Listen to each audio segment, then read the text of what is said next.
অবসরে যাব, স্বেচ্ছায় অবসরে গেলাম, এরকম নজির আছে না নাই? বয়সের ভারে নুজ্জ হয়ে অবসরে চলে যায়। আল্লাহর তো অনেক বয়স হয়ে গেছে, এবার একটু অবসরে যাওয়া দরকার। আল্লাহ বৃদ্ধ হয়ে গেছে? আল্লাহর কোনো ক্লান্তি লাগে? আমার আল্লাহর ঘুম হয়? আমার আল্লাহর কোনো ভয় আছে? তার কোনো লয় আছে? আল্লাহর কোনো ক্ষয় আছে? আল্লাহ বললেন আমি অক্ষয়, অব্যয়, সদা জাগ্রত, সদা সজাগ। লা তাখুযুহু সিনাতুন ওয়ালা নাওম, আমার ঘুম নাই, তন্দ্রা নাই। ওয়ালা ইয়াউদুহু হিফযুহুমা ওয়া হুয়াল আলিয়্যুল আযীম। মহাবিশ্ব চালাতে যে ক্ষণিকের জন্য আমি আল্লাহর ক্লান্তি অনুভব হয় না, তিনি কে?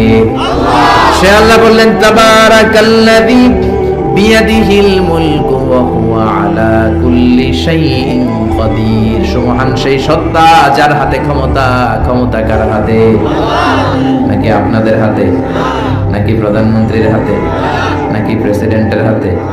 প্রেসিডেন্টেরও ক্ষমতা নাই, উনি তো প্রাণ ভিক্ষা দেয়, ওনার তো অনেক ক্ষমতা।